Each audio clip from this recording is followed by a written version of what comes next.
चला आता physical properties of ओझोन्स विषयी माहिती करून घेऊया. फिजिकल प्रॉपर्टीजमध्ये pure ozone is a pale blue gas.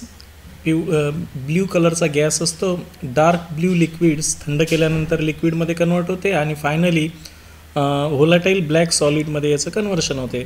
म्हणजे पेल ब्ल्यू गॅस असते हाय कॉन्सन्ट्रेशनमध्ये, नंतर थंड केल्यानंतर ब्ल्यू लिक्विडमध्ये कन्वर्ट होते आणि नंतर पुन्हा थंड केल्यावर व्हायोलेट ब्लॅक सॉलिडमध्ये याचं कन्व्हर्शन्स होते. Ozone has a characteristic smell, pungent smell असते आणि it is a small concentration is harmless, आणि हे कमी प्रमाणात असेल तर हार्मलेस असते. However if the concentration rises to about 100 parts per million, 100 parts per million एवढं जर कॉन्सन्ट्रेशन एअरमध्ये याचं वाढलं तर ब्रीथिंग बिकम अनकम्फर्टेबल, म्हणजे श्वास घेण्यासाठी खूप जास्त प्रॉब्लेम येते आणि रिझल्टिंग इन हेडॅच न्यूसिया, म्हणजे डोकं दुखणं आणि मळमळ करणे या टाईप आपल्याला फिलिंग होत असते जास्त कॉन्सन्ट्रेशन जर ओझोनचं असेल तर. Ozone is thermodynamically unstable with respect to oxygen. ऑक्सिजनपेक्षा हे अनस्टेबल असते. Since it decompose into oxygen, त्याच्यामुळे तो ऑक्सिजनमध्ये डिकम्पोज होते, result in liberation of heat, आणि ती प्रोसेस राहणार आहे एक्झोथर्मिक. त्याच्यामुळे डेल्टा एच निगेटिव्ह असते आणि it is increase in entropy, आणि एंट्रॉपीसुद्धा वाढते. त्याच्यामुळे दोन्ही प्रोसेस फेवरेबल आहे स्पॉन्टेनिटीसाठी, आणि म्हणून आपण डेल्टा जीची प्रोसेस, हे प्रोसेसमध्ये डेल्टा जी काय राहणार आहे निगेटिव्ह. त्याच्यामुळे ओझोनचं O2मध्ये कन्व्हर्शन होणं खूप जास्त फेवरेबल असते. This effect is reinforce each other resulting in the large negative in delta G आणि conversions of oxygens, ozone to oxygen convert होताना. त्याच्यामुळे ही फेवरेबल प्रोसेस आहे गिव्स फ्री एनर्जीनुसार. त्याच्यानंतर it is not really surprising therefore high concentration of ozone can be dangerous and explosive. खूप जास्त concentration जर ओझोनचं असेल तर ते डेंजरसही असते आणि एक्सप्लोजिव्ह नेचरचंही असते. त्याच्यानंतर केमिकल प्रॉपर्टीजमध्ये आपण याच्या मेन केमिकल प्रॉपर्टीवर कॉन्सन्ट्रेट करणार आहोत. पहिले ऑक्सिडायझिंग एजंट, दुसरी रिड्युसिंग एजंट प्रॉपर्टी.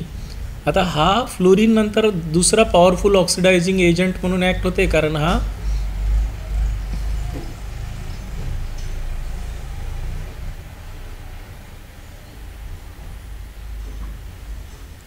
पहा आता केमिकल प्रॉपर्टीजमध्ये याची ऑक्सिडायझिंग एजंट पहिली प्रॉपर्टी आहे की ओझोन तुम्हाला माहिती आहे की आपोआप डिकम्पोज होऊन नेसेंट ऑक्सिजन प्रोड्यूस करू शकते आणि स्टेबल ऑक्सिजनमध्ये कन्वर्ट होते.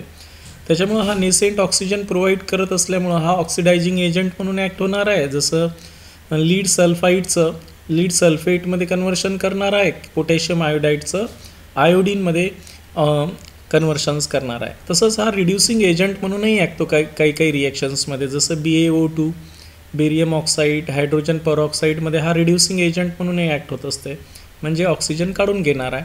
तिसरं हे रिॲक्शन्स विथ NO डिप्लेशन, जे सुपरसॉनिक जेट्स असतात, म्हणजे जे सुपरसॉनिक जेट्स विमान्स आहेत त्यांच्यामधून जी त्यांची फ्युअल निघते, त्या फ्युअलमधून नायट्रिक ऑक्साईड्स खूप जास्त प्रमाणात बाहेर निघते आणि तो नायट्रिक ॲसिड ओझोनसोबत कंबाईन होऊन ओझोनच्या लेअरले काय करू शकतो, डिप्लेशन्स करू शकतो. तीही रिॲक्शन्स आपण याच्यात पाहू.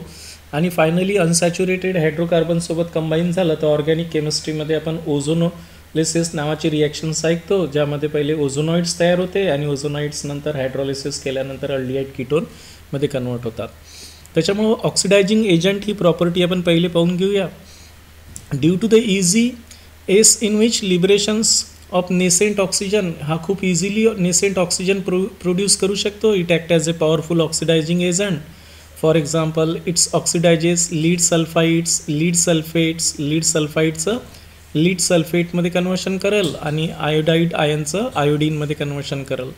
जसं इथे एक्झाम्पल पाहू आपण. लीड सल्फाईड जर घेतलं आणि इथं ऑक्सिजन घेतलं तर फोर मॉलिक्यूल याच्यासाठी घेतले की प्रत्येक एक मॉलिक्यूल याच्यातनी एक ऑक्सिजन प्रोड्यूस करेल आणि त्यामुळं PbSO4 कन्व्हर्शन होईल आणि 4O2 त्याच्यापासून सेपरेट होईल.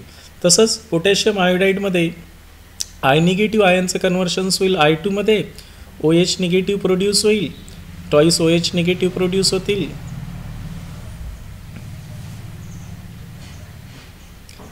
तसंच आपण सेकंड रिॲक्शन्समध्ये पोटॅशियम आयोडाईडचं आपण वॉटरच्या प्रेझेन्समध्ये ऑक्सिडेशन्स करू. या ऑक्सिडेशन्समध्ये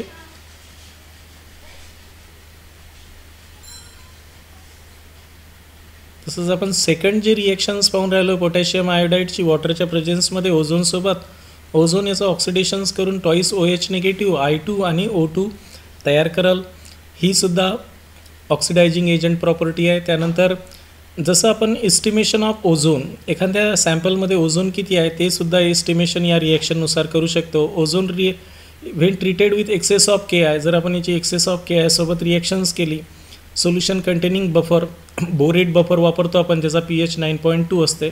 लिबरेट आयोडीन, त्याच्यामधून आयोडीन लिबरेट होते आणि हे जे लिबरेट आयोडीन आपण ट्रीट कोणासोबत करतो, sodium thiosulphate, to determine the ozone quantity. याच्यावरून आपण ओझोनची क्वांटिटी काय करू शकतो, डिटरमाइन करू शकतो आपल्या सॅम्पलमध्ये किती आहे. त्याच्यामुळे अशा प्रकारे या रिॲक्शन्सपासून आपण ओझोनचं एस्टिमेशन्स करू शकतो.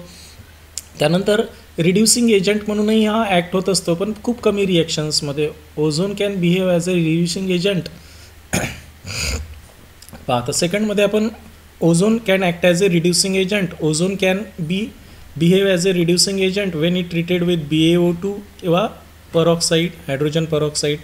BaO2 सोबत त्याची रिॲक्शन्स केल्यानंतर हा ऑक्सिजन्स काढून घेईल, याच्यातून O2 तयार होऊन जाईल आणि BaO याचं असं रिडक्शन्स होईल. यामधूनही एक ऑक्सिजन काढून घेईल आणि वॉटरमध्ये त्याला काय करल, रिड्यूस करल. त्याच्यानंतर तिसरं जे रिॲक्शन्स विथ NO, हे जे डिप्लेशन होत असते ॲटमॉस्फेरिक एअरमध्ये जे ओझोन लेअरचं, जसं आपण पाहतो की जे एक्झॉस्ट गॅसेस असतात कशामधले, सुपरसॉनिक जेटमधले, त्यामध्ये जास्त प्रमाणात काय असते, नायट्रिक ऑक्साईड्स असतात आणि हे नायट्रिक ऑक्साईड्स मग ओझोन लेअरसोबत कंबाईन होऊन ओझोन लेअरला काय करतात, डिप्लेट करतात, म्हणजे ओझोन होल प्रोड्यूस करण्याची टेंडन्सी ठेवतात. त्यामुळे या प्रकारचं आपण ओझोन लेअरचं काय होऊ शकते, डिप्लेशन्स होऊ शकतो. फ्रिऑन इज अ रेफ्रिजिरियंट. फ्रिऑनसुद्धा रेफ्रिजिरियंट म्हणून आपण वापरू शकतो, जो ओझोनचं डिप्लेशन्स करण्यासाठी रिस्पॉन्सिबल आहे. खूप सारे रेफ्रिजरेटर्स यांच्यामध्ये फ्रिऑन हा गॅस असते, त्याच्यामुळं फ्रिऑनसुद्धा ओझोनचं डिप्लेशन्स करतो, त्याच्यामुळं तो डिप्लेटिंग गॅस आहे. अनसॅच्युरेटेड हायड्रोकार्बनसोबत ओझोनची रिॲक्शन झाली तर ओझोनाइड्स तयार होते. आपल्याला या सिलेबसमध्ये याच्या रिॲक्शन्स दिल्या नाही आहेत. त्यानंतर आपण युजेस ऑफ ओझोन पाहून घेऊया. Ozone absorb light energy strongly in the range of 220 nanometre, म्हणजे हे UV लाईटची रेंज आहे.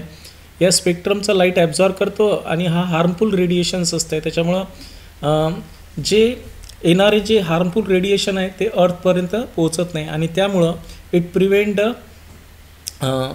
Harmfulness from the ultraviolet radiations. It is use to sterilise the air and water आणि एअरला स्टरलाइज करण्यासाठी याचा वापर होत असते. It is use as a bleaching agents for starch, flours, oils, waxes यांच्यासाठी हे ब्लिचिंग एजंट म्हणून वापरले जात असते.